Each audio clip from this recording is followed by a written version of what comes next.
What is up guys, Mrwhosetheboss here, and welcome to my full review of the LG G4.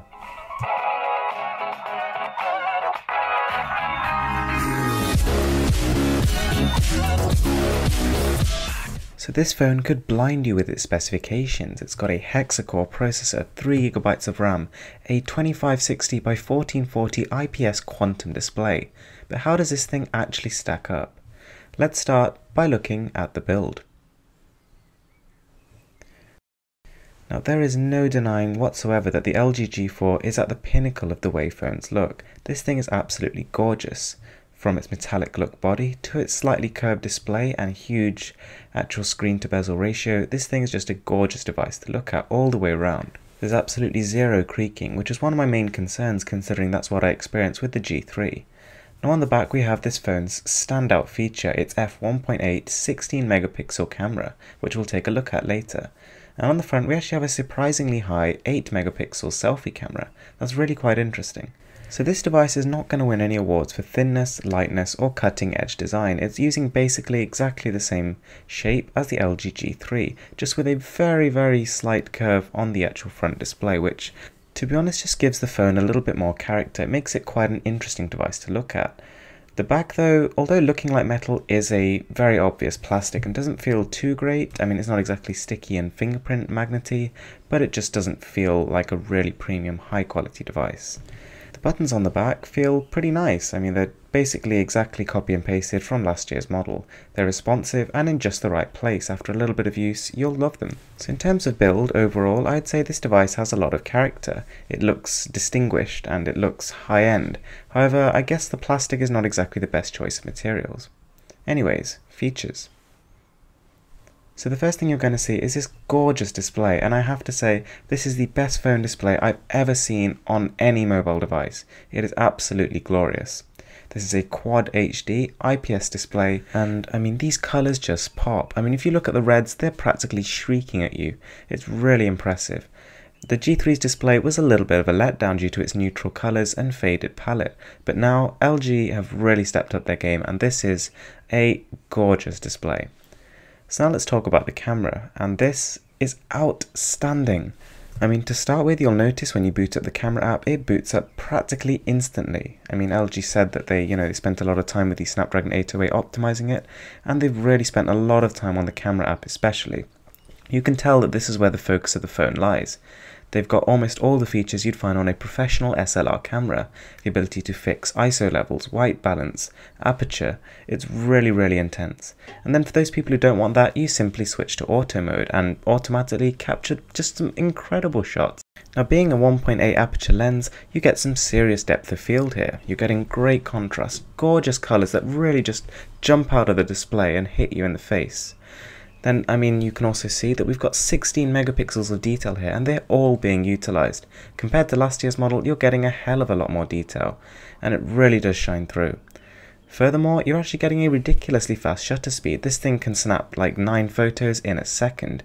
It's just amazing. I mean, from the lock screen, if you double tap the down volume button, it'll just go straight into the camera and instantly take a photo. That's such a useful feature.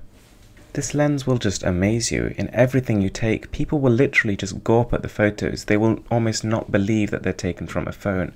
This is far better than the Galaxy S6 and Galaxy S6 Edge camera, and it's unlike anything I've ever seen before on a mobile device. On the other hand, the videos are good but not great. They compete very evenly with phones like the S6 and the HTC M9. Now LG has been very minimal with its built-in apps, which is a good thing, and the few ones they provided are nice. You know, they're all taking this sort of flat look, which does sort of fit in with LG's current design language. So they're using things like weather, things like file managers, and they're all optimized for the G4 and its 808 processor. So all of these are running really quickly indeed. And as for LG's G Health app, it's pretty good. I mean, it detects your footsteps, it gives you goals, it tracks your progress. But I mean, it's just a health app. You can download one of these for basically free.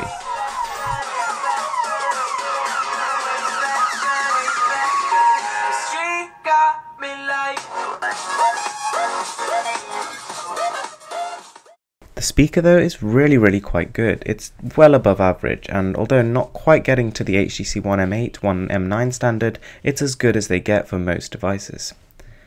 We also have some useful features in the form of double tap to sleep, double tap to wake, gesture support, and a couple of other bits and pieces. Now battery is good, but it's not outstanding. We're talking about a day and a little bit of use, so yeah, a little bit better than the G3, but not exactly, Note 4 here. Now I really like the built-in keyboard. LG have done a very good job of optimizing it so that you can type quickly and basically without mistakes.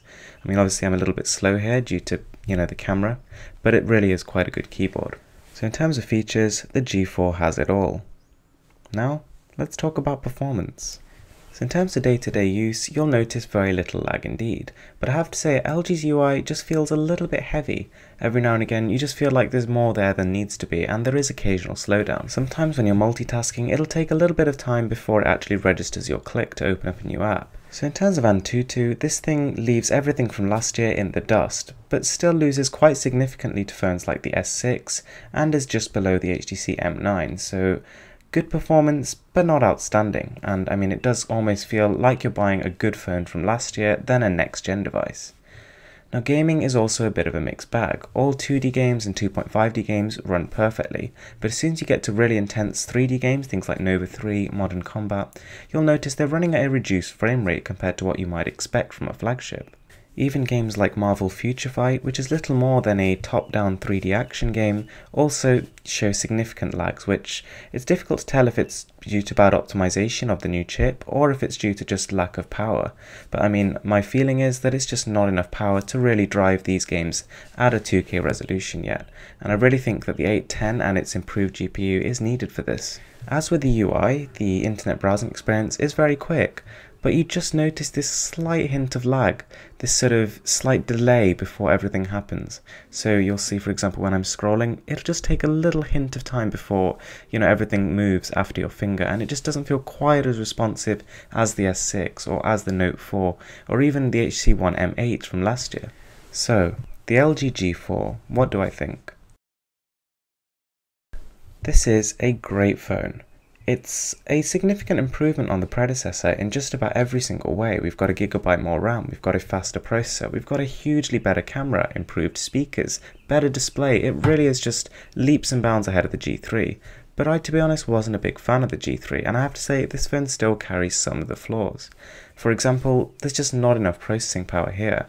This thing, although faster than its predecessor, is just not going to keep up with phones that are coming out this year, and it's going to be left in the dust by phones coming out next year. They're just going to absolutely wreck it. Having said that, the camera is jaw-dropping. The images it captures make my Vivo X Shot look like a potato, and that is a phone that specializes in photography. Battery life is also pretty good. The built-in apps are nice, and the speaker is better than average. The display is absolutely glorious, and I would go as far to say that this is the best smartphone display ever. So to sum up, amidst its flaws, the G4 is a stunning device with plenty of unique features and a lot going for it. Thanks for watching, guys.